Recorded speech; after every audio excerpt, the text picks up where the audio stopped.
கோயம்புத்தூர் மாவட்டம் சின்னவேடம்பட்டியில் உள்ள பர்னிச்சர் கடையில் பயங்கர தீ விபத்து ஏற்பட்ட நிலையில் தீயணைப்பு வீரர்கள் தீயை கட்டுப்படுத்தும் பணியில் ஈடுபட்டு வருகின்றனர்.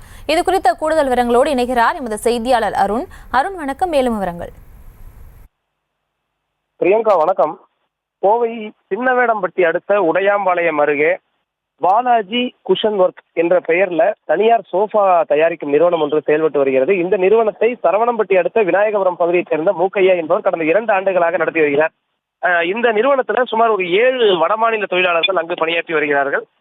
கிட்டத்தட்ட கோவையிலிருந்து கேரளா, கர்நாடகா உள்ளிட்ட பகுதிகளுக்கு இங்கிருந்து சோஃபாக்களை தயாரித்து அவர் அங்கு அனுப்பியும் வருகிறார்.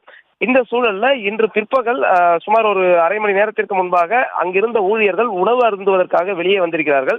வெளியே வந்துவிட்டு மீண்டும் அவர்கள் அந்த நிறுவனத்திற்குள் பணிக்கு செல்லும் பொழுது நிறுவனத்திலிருந்து கடுமையான கரும்புகைகள் வெளியேறி இருந்தது.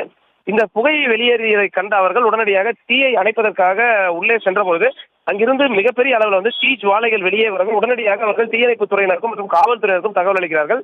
அதன் அடிப்படையில் தீயணைப்பு படையினர் உடனடியாக விரைந்து தீயை அணைக்க முற்படும் பொழுது அந்த நிறுவனம் முழுவதுமாக எரிந்து தீ பிழம்பானது வெளியே வந்து கொண்டிருக்கிறது.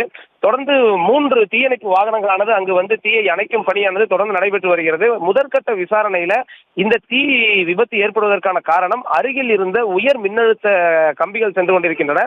அந்த உயர் மின்னழுத்த கம்பிகள் காற்றின் காரணமாக ஒன்றோடொன்று உரசியதன் அடிப்படையில் அங்கு தீயானது பற்றியிருக்கிறது. அந்த தீ பொறி பறந்து இந்த நிறுவனத்தில் இருந்த பஞ்சுகள் முதலில் எரிய துவங்கிய நிலையில உள்ளே இருந்த அனைத்து பொருட்களும் எரிந்து இந்த மிகப்பெரிய ஒரு தீ விபத்தானது ஏற்பட்டிருக்கிறது. தொடர்ந்து தீயை அணைக்கும் பணியானது நடைபெற்று வரக்கூடிய நிலையில உள்ளே சுமார் ஒரு 60 லட்சம் ரூபாய் மதிப்பிலான சோஃபா மற்றும் மரச்சாமான்கள், பஞ்சு உள்ளிட்டவை எரிந்து தீக்கிரையாகியிருக்கின்றன என்பது முதற்கட்ட தகவலின் அடிப்படையில் தெரிய வந்திருக்கிறது. இது சம்பந்தமாக சரவணம்பட்டி காவல் நிலைய போலீசார் உடனடியாக சம்பவ இடத்திற்கு விரைந்து இது தொடர்பாக தீவிர விசாரணை நடத்தி வருகிறார்கள்.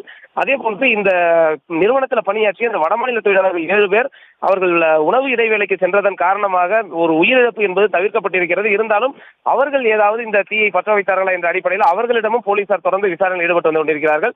இந்த தீ விபத்து சம்பவம் என்பது அந்த பகுதியில் இருக்கக்கூடிய பொதுமக்களிடையே மிகப்பெரிய ஒரு அச்சத்தை ஏற்படுத்தியிருக்கிறது. தொடர்ந்து கரும் புகையானது அதிக அளவில் வெளியேறி வருவதால் அந்த பகுதி முழுவதுமாகவே ஒரு கரும் புகை மூட்டமாகவே காணப்பட்டுக் கொண்டிருக்கிறது. பிரியங்கா,